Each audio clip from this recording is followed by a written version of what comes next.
안녕하세요, 여러분. 소울 스토리타임에 오신 것을 환영합니다. 드디어 돌아왔습니다. 히가시노 게이고 작가의 살인의 문 2권을 시작합니다. 한 권에서 열렸던 그 문, 그 너머에 있던 진실은 과연 무엇이었을까요? 이제 모든 비밀이 밝혀집니다.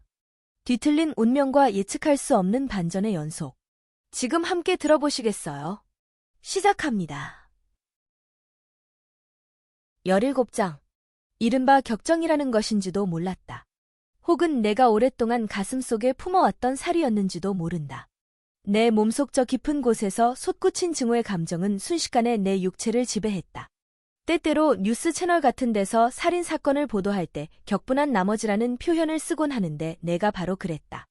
그 순간에는 상대의 숨통을 멈추게 하는 것 외에 그 무엇도 생각나지 않았다. 상대를 죽인 후의 일까지 생각할 겨를이 없었다. 미하루를 밀어 바닥에 쓰러뜨린 후 그녀의 목을 졸랐다.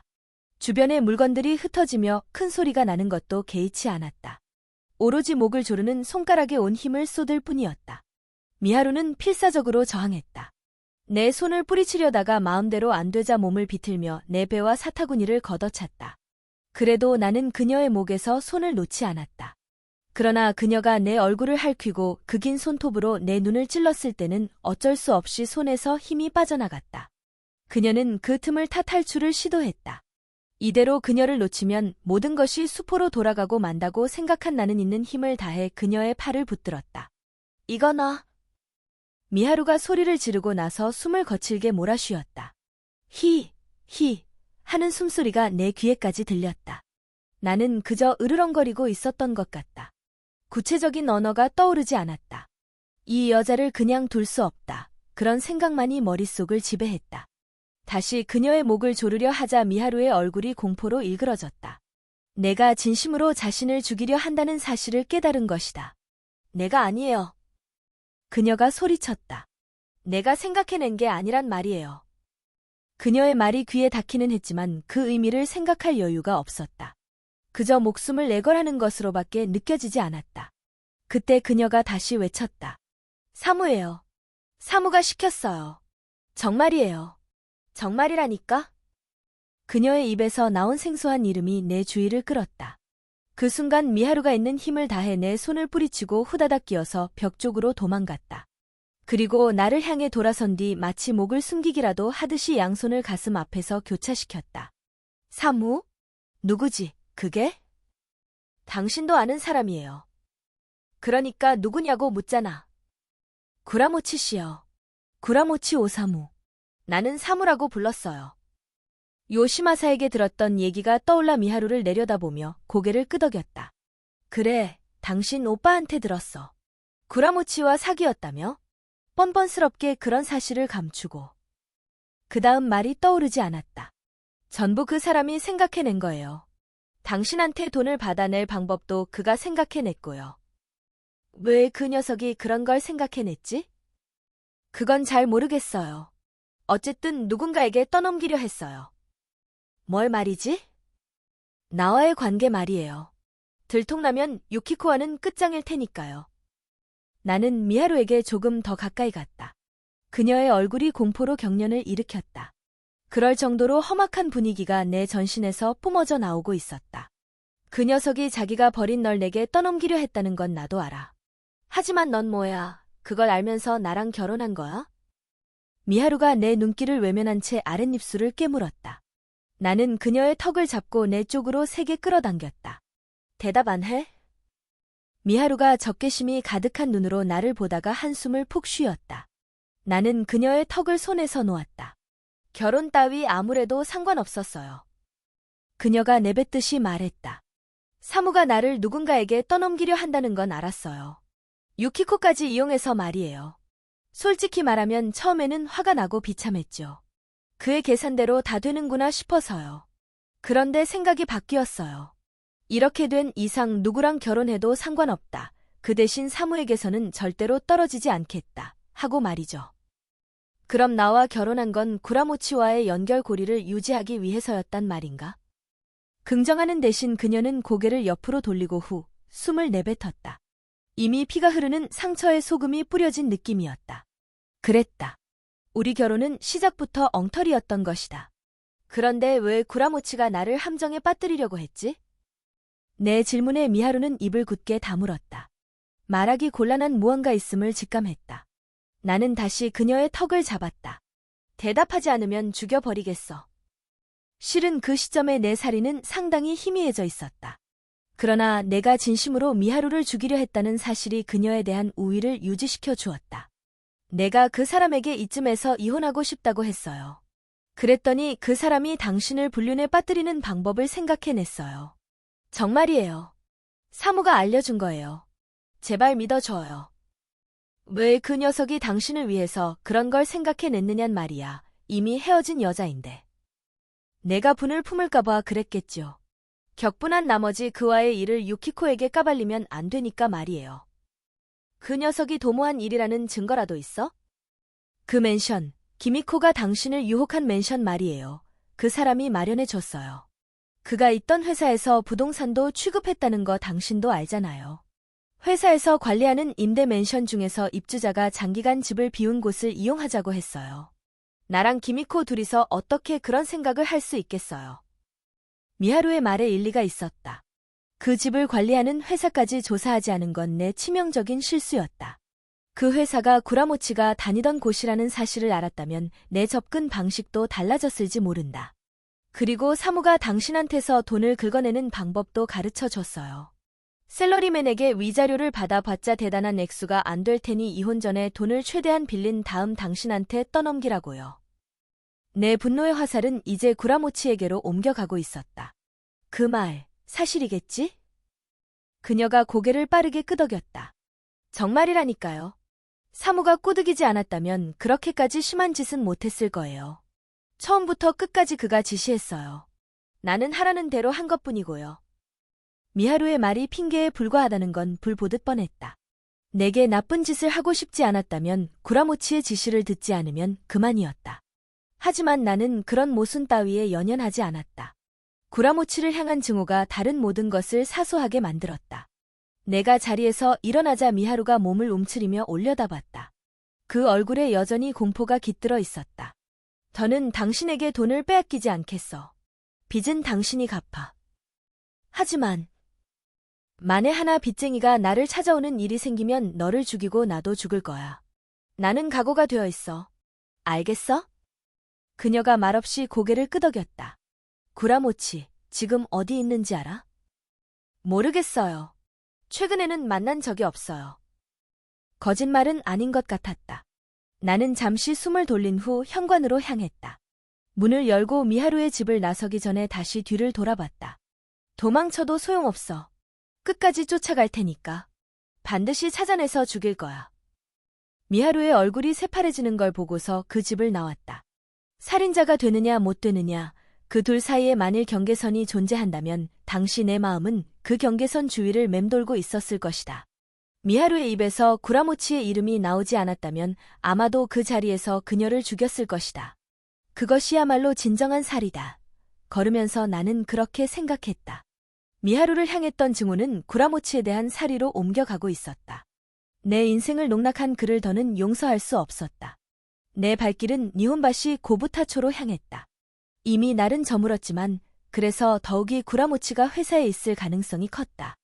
그런데 회사 앞까지 간 내 눈에 들어온 것은 처음 보는 남자들이 빌딩에서 종이 박스를 들고 나오는 모습이었다. 남자들은 모두 팔에 완장을 두르고 있었다. 처음에는 나와 무관한 일이라고 생각했지만 그들을 애워싼 사람들 중에 구라모치의 부하 직원이 몇 있는 것을 보고 무슨 일이 일어났음을 직감했다. 나는 나와 몇 번 얘기를 나눈 적이 있는 아르바이트생에게 다가갔다. 그가 나를 알아보고 살짝 놀란 표정을 지었다. 아, 다지마 선배님. 무슨 일이야? 압수수색이래요. 느닷없이 들이닥쳐서 우리를 사무실에서 쫓아냈어요. 나카가미 씨를 비롯한 윗분들은 아직 사무실에 계시고요. 구라모치는? 아르바이트생이 고개를 저었다. 요즘 뵌 적이 없어요. 나는 구라모치가 한 발 앞서 종적을 감춘 것이라고 생각했다. 호즈미 인터내셔널이나 동서 상사 때도 마찬가지였다. 사건의 주모자가 구라모치 본인이라는 사실만 다를 뿐이었다. 그런 생각을 하고 있는데 양복 차림의 남자가 다가왔다. 그는 내게 가까이 오기 전부터 수첩을 꺼내 손에 들고 있었다. 경시청 생활과에서 나왔습니다. 찬스 메이크 직원이시죠? 아니요, 저는 정식 사원이 아닙니다. 정식 사원이 아니면 뭡니까? 수사관의 눈이 기분 나쁘게 휘번득거렸다. 구라모치의 부탁으로 격리 일을 잠깐 도왔을 뿐입니다. 회사 사정은 잘 모릅니다. 수사관은 내 말이 사실인지 아닌지 가늠하려는 듯이 나를 바라보다가 다시 입을 열었다. 저와 잠깐 얘기 좀 나누실 수 있겠습니까? 딱히 거절할 이유가 없어 나는 승낙했다. 상황이 어떻게 돌아가고 있는지 직접 확인하고 싶기도 했다.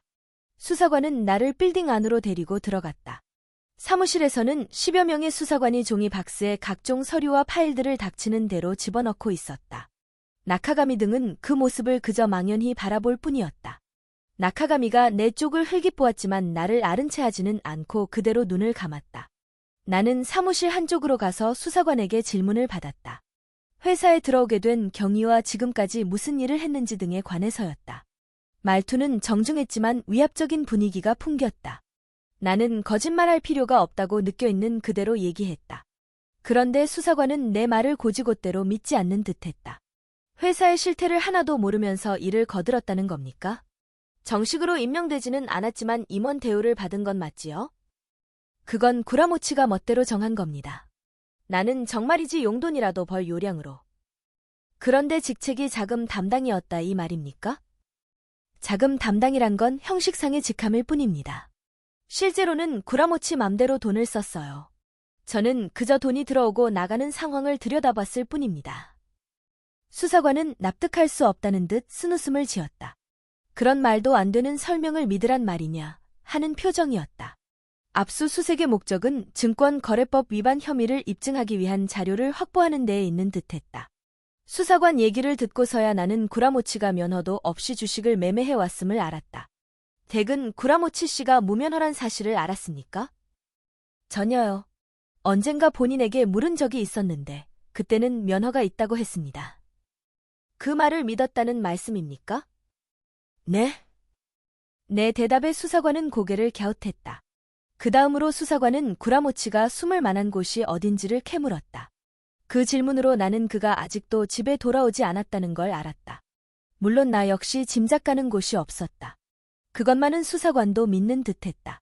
나는 밤 10시가 넘어서야 그들에게서 풀려났다. 지칠 대로 지쳐 다리를 질질 끌다시피 하며 집으로 돌아왔다. 하루 동안 너무나 많은 일이 일어난 탓에 머릿속이 정리되지 않았다. 만사를 제치고 자고 싶었다. 하지만 막상 침대에 눕자 의식이 오히려 또렷해졌다. 구라모치에 대한 분노와 적개심, 의혹들이 머릿속에서 되살아나고 먼 과거의 일까지 떠오르면서 왜 지금까지 그에게 아무런 응징을 하지 않았는지 후회스러운 마음이 들었다. 몸부림치듯 몸을 뒤척이고 있는데 전화벨이 울렸다. 놀란 나는 수화기를 들여다 말고 먼저 시계를 봤다. 새벽 1시 가까운 시각이었다. 나지막한 소리로 여보세요 하고 전화를 받았다. 상대가 잠시 뜸을 들였다가 대답했다. 여보세요. 다지마? 그 목소리를 들은 순간 다소 멍했던 머리가 단번에 깨어났다. 구라모치, 너 지금 어디야? 공중전화 부스 아니야. 몬젠나카초 근처 후카가와라는 곳에 있어. 그런 데서 뭘 하는 거야? 그냥 지나가던 길이야. 옆에 누구 있어? 없어. 너 지금 회사가 어떻게 됐는지 알아. 압수수색이 들어왔겠지. 구라모치의 말투에서 위기감이라고는 조금도 느낄 수 없었다. 다들 널 찾고 있어. 그리고 나도 라는 말은 속으로 삼켰다. 구라모치가 수화기 저편에서 흐흐 하고 웃었다. 지금 내가 나서면 큰 소동이 벌어질 거야. 남의 일처럼 말하네. 하지만 널 좀 만나야겠어. 부탁할 일이 있어. 경찰에 자수하는 게 어때? 농담해? 있잖아, 지금 좀 만나자. 내가 그쪽으로 갈게. 지금 말이야? 밝을 때 만나면 좋겠지만 때가 때이니만큼. 태평한 구라모치의 말투를 듣고 있자니 이 녀석이 정말로 상황의 심각성을 아는지 의심스러웠다. 알았어. 그럼 이쪽으로 와. 우리 집 위치는 알지? 알긴 아는데 가능하면 다른 데서 만나자. 너희 집도 누군가 감시하고 있을지 모르잖아. 우리 집을? 누가? 경찰이? 경찰도 경찰이지만 다른 사람들도. 하여간 다른 곳이 좋겠어. 잠시 생각하다가 집 근처 패밀리 레스토랑으로 오라고 했다. 구라모치는 장소와 시간을 확인한 뒤 전화를 끊었다. 침대에서 나와 천천히 옷을 갈아입었다. 머리가 맑아지면서 미하루에게 들은 얘기들이 되살아났다. 더불어 구라모치에 대한 증오심도 팽팽하게 부풀어 올랐다. 그가 무슨 용건으로 날 보자고 했는지는 모르지만 전화 목소리로 미루어 내게 경계심은 전혀 없는 듯했다. 이런 기회를 놓쳐선 안 된다. 불쑥 그런 생각이 들었다. 부엌으로 가서 부엌칼과 과도 등이 들어있는 싱크대 서랍을 열었다. 과도를 칼집에서 꺼내 형광등 불빛에 비추자 날카로운 칼날이 번쩍했다. 누군가는 해야 할 일이라고 생각했다. 구라모치 때문에 불행해진 사람이 한둘이 아니다. 그리고 가장 큰 피해를 입은 사람은 말할 것도 없이 나 자신이다. 그러니 내가 하는 것이 최선이다. 겉옷을 걸친 뒤 안주머니에 칼을 넣었다. 그것만으로도 심장이 뛰었다. 체온이 오르는 것 같기도 했다. 약속 시간까지는 여유가 좀 있었지만 나는 심호흡을 한 번 하고서 곧바로 집을 나왔다. 도저히 가만히 있을 수가 없었다. 밖으로 나서니 밤바람이 매서웠다. 그런데도 칼이 들어있는 품속만은 묘하게 열기가 느껴졌다. 옷 위로 몇 번이나 칼의 감촉을 확인했다. 패밀리 레스토랑에 들어가 커피를 주문하고 잠시 기다리자검은 가죽 점퍼를 걸친 구라모치가 구부정한 자세로 들어왔다. 나를 발견한 그가 싱글거리며 다가왔다. 늦은 시간에 미안해. 그는 내 맞은편에 앉은 뒤 여종업원에게 핫초콜릿을 주문했다. 어디서 지내고 있어? 여기저기. 비즈니스 호텔에 묵을 때가 제일 많아. 언제까지 도망 다닐 작정인데? 뭐, 상황 봐서 경찰에 출두해야지. 하지만 그 전에 할 일이 있어. 무슨 할 일? 돈도 정리해야 하고. 기타 등등. 어렵게 번 돈을 몽땅 빼앗길 수는 없잖아. 나는 그의 얼굴을 물끄러미 바라봤다. 동서 상사 때처럼 하지 않을 거라는 말은 역시 거짓이었다. 이 녀석은 자신이 상사로 모셨던 사기꾼들에게 보고 배운 짓을 그대로 되풀이하고 있었다. 구라모치가 점퍼 주머니에서 두꺼운 봉투를 2개 꺼낸 뒤 포개어 내 앞에 놓았다. 위에 놓인 봉투에는 유키코에게라고 적혀 있었다. 내가 부탁할 일이 있다고 했지? 이거야. 뭔데, 이게? 하나는 유키코한테 전해줘. 내가 없어서 어려움이 많을 거야. 반드시 돌아갈 테니까 그때까지만 참아달라고 해. 봉투가 살짝 열려 있어 내용물이 보였다. 10,000엔짜리 지폐가 100장 정도 되는 것 같았다. 도망 다니면서도 돈을 챙긴 모양이었다. 다른 하나는 내 거야. 너한테 폐를 끼친 것 같아서 말이지. 뭐랄까, 보상금이라고 할까. 그리고 구라모치는 여종업원이 가져온 핫초콜릿을 맛있게 마셨다. 나는 구라모치의 뇌 구조가 궁금했다. 미하루 등을 이용해서 그토록 못된 짓을 저질러 왔으면서 또 한편으로는 마치 의리의 사나이처럼 행동하다니. 그 같은 구라모치의 두 얼굴에 나는 늘 속아 넘어가곤 했다. 더불어 나의 살이는 번번이 무디어졌다. 그러나 오늘 밤만은 절대로 마음이 약해지면 안 된다고 나 자신을 타일렀다. 나, 너한테 확인하고 싶은 게 있어. 증권 매매 자격증 말이야? 그 일은 미안해. 거짓말해서. 조만간 얘기하려고 했어. 그런 게 아니야. 나는 고개를 저었다. 미하루 말이야.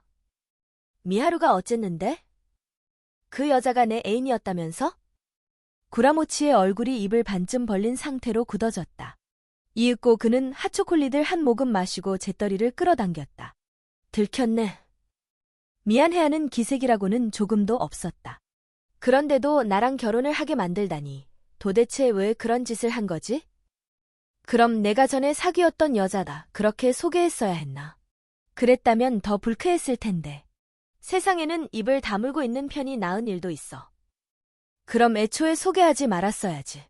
내가 내 속셈을 모를 줄 알아? 내가 갖고 놀던 여자를 나한테 떠넘기고 싶었던 거잖아. 그렇지 않아. 내가 미하루를 너한테 소개한 이유는 순전히 너랑 잘 맞을 것 같았기 때문이야. 정말이야. 너는 나와 달리 성실하고 견실한 인생 계획이 있는 녀석이잖아. 까놓고 말해서 서로 죽이 맞아 결혼한 거 아니야? 견실한 인생 계획 좋아하네. 그걸 엉망으로 만든 사람이 누군데? 이봐, 다지마. 왜 그렇게 화를 내? 너한테 미하루를 소개한 건 유감이지만 내가 이미 사과했잖아. 그리고 미안한 마음이 있으니 최대한 너를 돕겠다고도 했고. 나를 함정에 빠뜨릴 계획을 세운 사람도 너잖아. 그게 무슨 소리지? 구라모치가 미간을 찌푸렸다. 미하루가 나랑 이혼하고 싶은데 어떻게 하면 좋겠냐고 했더니 내가 나를 함정에 빠뜨릴 방법을 알려줬다면서? 기미코라는 여자를 이용해서 나를 유혹하라고 말이야. 그뿐 아니라 맨션까지 사용하도록 해줬다던데. 내 얘기를 듣던 구라모치의 얼굴이 점점 일그러졌다. 그는 자신의 뺨에 양손을 대고 고개를 휘휘 저었다. 그 여자가 그렇게 얘기해? 그래. 내 잘못이 크다. 그 여자 정말 나쁜 여자네. 말도 안 되는 얘기야. 도대체 뭐라고 짓거리는 거야? 내 말을 들어봐. 이혼하고 싶다면서 내게 하소연한 건 사실이야. 하지만 나는 너를 함정에 빠뜨리자고 제안한 적도 없고 그런 계획도 세우지 않았어. 나는 그 여자한테 다짐하가 바람이라도 피우지 않는 한두 사람이 이혼하기는 힘들 거라고 했어. 아마 미하루가 그 말을 듣고 너를 함정에 빠뜨릴 방법을 생각해냈을 거야.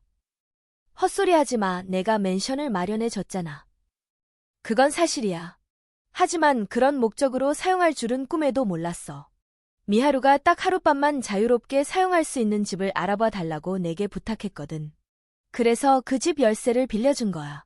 나중에 내가 그 집에서 유혹에 넘어갔다는 얘기를 듣고 나는 깜짝 놀랐어. 하지만 그 얘기를 차마 너한테 할 수도 없어서 사실 그동안 고민했어. 거짓말 마. 거짓말 아니야. 믿어줘, 제발. 아니, 너 혹시 나보다 그 여자를 더 믿는 거야? 너를 그 모양으로 만든 여자야, 그 여자. 내 얼굴을 지그시 바라보는 구라모치의 까만 눈동자에는 이 세상 누구라도 속아 넘어갈 만한 진지함이 깃들어 있었다. 나 역시 몇 번이나 그런 그의 눈동자에 속아 넘어갔던 것이다. 나는 너를 친구로 여겼어. 그것도 이 세상에서 유일하게 믿을 수 있는 사람이라고 말이야. 그래서 위험을 무릅쓰고 이렇게 널 만나러 온 거야. 구라모치가 팔을 뻗어내 손을 잡았다. 그 손의 열기가 내게 전해졌다. 나를 믿어줘. 이번 건에 대해서는 언젠가 반드시 제대로 설명할게. 틀림없이 오해가 풀릴 거라고 생각해. 그러고서 그는 손목시계를 내려다보며 눈썹을 찌푸렸다. 시간이 벌써 이렇게 됐네. 나 가야겠어. 잠깐만. 미안해. 알다시피 나 지금 쫓기는 몸이잖아. 또 연락할게. 구라모치가 계산서를 들고 일어나서 카운터로 향했다. 나는 혼란스럽게 이를 데 없었다. 늘 그래온 패턴대로였다. 아무리 그를 몰아세워도 결국은 그에게 설득될 뿐이다. 그가 두고 간 봉투를 집어들었다. 유키코에게 라고 적힌 봉투 아래에 있는 봉투가 내 목인 듯했다. 그 봉투에도 이름이 적혀 있었다. 그걸 본 순간 나는 전율했다. 전도하신님에게. 다시 확인해보니 전도하행님에게라고 제대로 적혀 있었다. 하지만 순간적으로 내 눈에는 행이신으로 보인 것이다. 악몽 같았던 과거의 장면들이 영화처럼 눈앞에 펼쳐졌다. 나는 벌떡 일어나서 레스토랑을 뛰쳐나왔다. 구라모치가 주차장으로 걸어가고 있었다. 나는 안주머니에 손을 넣었다. 과도가 손에 잡혔다. 그대로 구라모치의 등을 향해 달려갔다. 바로 그 순간 옆에서 갑자기 검은 그림자가 나타났다. 그 그림자가 야생 동물처럼 날쌔게 구라모치를 덮쳤다. 구라모치는 비명조차 지르지 못한 채 그 자리에서 쓰러졌다. 나는 소스라치게 놀라 구라모치에게 달려갔다. 그의 목에서 피가 분수처럼 뿜어져 나오고 있었다. 그림자는 이미 사라지고 없었다. 자, 여러분. 오늘은 히가시노 게이고의 살인의 문 2권, 17장까지 함께 들으셨습니다. 점점 진실에 가까워지고 있습니다. 하지만 히가시노 게이고의 반전은 여기서 끝나지 않죠. 다음 챕터에서는 어떤 충격적인 진실이 기다리고 있을까요? 다음 이야기에서 만나요. 편안한 밤 되세요. 안녕.